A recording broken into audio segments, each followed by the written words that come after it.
तो petrol diesel छीट कर आग लगाकर जला दिए हैं। दुनिया में आपने कितना जीव हत्या किया वो गिनती भी नहीं। इस सबका पाप जितना है, इस सबका जितना पाप है उससे भी हजारों गुना ज्यादा पाप है। इस धर्म मंच से खूब शुद्ध शाकाहार आप रहिए। झूठ, चोरी, नशा, हिंसा, व्यभिचार कुछ नहीं कीजिए। बिल्कुल आप जो है नशा पानी कुछ मत कीजिए। खूब परोपकार का काम कीजिए। अगर इस धर्म के मंच से कोई झूठ बोलेगा उसके समान दूसरा कोई भी पाप नहीं है। हजारों जन्म का किया हुआ तपस्या और दान एक क्षण में वह राख हो जाएगा जो इस मंच से झूठ बोलेगा। अब प्रभु जी महाराज सब दिन कह रहे हैं कि कलयुग में सतयुग आएगा, मार्च अप्रैल तक जो एक नवयुग का निर्माण हो रहा है। अब बतलाइए, यह बात अगर यह गलत होता तो धीरे धीरे महाराज जी मैदान को छोड़ देता कि इतना बड़ा पाप इस मंच से झूठ बोलने पर। अगर बात झूठी रहती तो ये मैदान छोड़ देते। ये और मजबूती से मैदान को पकड़े हुए हैं और डंके की चोट देकर कह रहे हैं कलयुग में सतयुग आएगा और मार्च अप्रैल का बीच का दायरा है। और यह भविष्यवाणी कलयुग में सतयुग का कई संतों की भविष्यवाणी है। तो यहाँ पर अब लोग हम लोग को है क्या, संत महात्मा से हम आपका विश्वास बिल्कुल उठ गया है। क्योंकि राम रहीम, आसाराम बापू, ये दो उदाहरण जीवन में आकर अटक गया है। राम, कृष्ण, बुद्ध, महावीर, नानक, इसकी बातें हम लोग को अटता नहीं है। कहीं जाते हैं ना, जब देखते हैं ना, मुंह पे तो नहीं पीछे बोलता है बहुत देखा मैंने राम रहीम को, बहुत देखा आसाराम को, ये महात्मा सब जो है ना सब गलत है। देखते सब कुकर्मी है, पीछे बोलता है, सुन लेते हैं, पलट कर क्या उसको जवाब देने के लिए जाएंगे। ये विचारणीय विषय है। अभी से लेकर अगर शाम तक कुछ बोला जाए गुरु के वाणी के बारे में, आपको बोलेंगे मैं क्या क्या कहा, तो आप ठीक ठीक से सब बात नहीं बोल पाएंगे, है ना। स्मरण में नहीं रहती है उतना बात। अगर मैं किसी को भद्दी या गंदी गाली एक बार यहाँ से माइक से बोल दूं, मैं 10 साल के बाद भी आऊंगा तो कहेगा यही लड़का ने सत्संग के मंच से माइक से गाली दिया था। ये मेंटेलिटी मनुष्य का क्या है।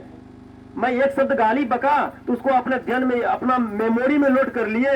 इतने गुरु के अमृत वाणी को सुना जाता है, मेमोरी में लोड क्यों नहीं होता है? कारण क्या है? हमारा जो मेमोरी का पात्र है ना, यह गलत बात को रखने के लिए अपना जगह बना के रखा है। गलत बात को स्टॉक करने के लिए इसका पर्याप्त और अनुकूल इसमें जगह है। अच्छी बात को स्मरण में रखने के लिए पर्याप्त अनुकूल जगह नहीं है। यही कारण है कितना सत्संग सुनने के बावजूद भी कोई परिवर्तन नहीं। इतना कुछ तीर्थ व्रत जाने पर भी कोई परिवर्तन हम लोगों में क्यों नहीं हो पा रहा है? इसमें दोषी कौन है? अब वो कहने वाला वक्ता दोषी है, हम दोषी हैं? दोषी दोनों है। पहले तो स्वयं रामकृष्ण परमहंस जी महाराज कहे हैं, अगर आप में जो गुण ना हो, मौजूद ना हो, उस विचार को अपने ऊपर लेकर आप उपदेश मत कीजिए। उसमें लगाइए कि ये फलना महापुरुष की वाणी है। स्वामी विवेकानंद जी महाराज कहे हैं, अगर कोई भी वक्ता सभा में कुछ कह रहा है, अगर सभा शांत नहीं हो रही है तो समझिए कि वह गुण वक्ता में नहीं है जो वह वहां बखान दे रहा है। अगर वक्ता उस गुण से गुणवंतित हो, उसमें वह गुण मौजूद हो, फिर वह उपदेश करे तो वह सभा लगभग शांत रहती है। अभी क्या है, वक्ता में वह गुण नहीं जो बक रहा है, श्रोता में क्या है, वह जो कुछ सत्संग में बैठकर सुन समझ नहीं रहा है, सिर्फ वो दृश्य को देख रहा है। बहुत बड़ा मंच है, वहाँ बहुत से बाबा बैठे हुए हैं, बहुत से लोग आए हैं, भंडारा में खीर पूरी चल रहा है, ये सब का वर्णन पूछिएगा, इतना इतना बच्चा से लेकर 80 साल के बुजुर्ग भी आपको बता देगा। अब क्या सत्संग से सुनकर आप आए हैं पूछिएगा तो 0/0, बस प्लेन है, नहीं पता।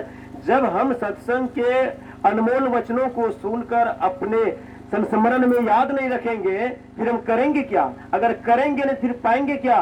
परमात्मा ना किसी को सुख देता है ना किसी को दुख देता है। गुरु महाराज ने बिल्डर्स नाम की कविता, जिस समय महर्षि बाबा बैराग हुआ था, इंग्लिश पत्र का परीक्षा दे रहे थे पूर्णिया जिला स्कूल में, बिहार में, अंदर में बैराग हुआ, ये पढ़ाई से मेरा काम बनने वाला नहीं है।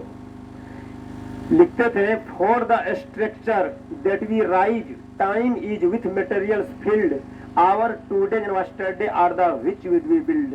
हम लोगों का जीवन रूपी इमारत अपने ही प्रतिदिन के किए सुकर्म और कुकर्म रूपी ईंटों से बनता है और बिगड़ता है। परमात्मा कुछ नहीं करता है, हम लोगों का अपना जीवन रूपी इमारत अपने ही किए सुकर्म और कुकर्म रूपी कर्मों से यह बनता है और बिगड़ता है। जो जैसा करता है वैसा बन जाता है। और परमात्मा सिर्फ बैठकर वह जो है जन्म और मृत्यु के समय उसका डिसीजन देकर फैसला जज की तरफ सुना देता है, और बीच में परमात्मा कहीं कुछ नहीं करते हैं। परमात्मा अपने बच्चे को बीच में संभाल करने के लिए संत गुरु के रूप में संत को धरती पर उतार देते हैं, जाइए आप समझाइए। और वह अगर सुनकर भी नहीं समझते हैं, मनमानी कर देते हैं, उनके कर्मों के हिसाब फिर परमात्मा जो अपने पेन से कर देते हैं, अपना तुम भोगो, ठीक ना। अगर कोई चाहे कि हम जय गुरुदेव के साथ में तो खूब करीब रहे, पंकज यादव खूब करीब रहे, रतनलाल कनौजिया सब बहुत करीब रहे, ठीक ना, तो इसमें किसी की निंदा नहीं है। एक सज्जन ने मुझको कहा कि निंदा करना पाप है, रामायण में लिखा हुआ है। कि हाँ पाप तो है, जीव हत्या करना पाप है, तो फिर कृष्ण ने जीव हत्या क्यों करवा रहे थे? अहिंसा परमो धर्म, हिंसा धर्मो तदेव चो, जीव हत्या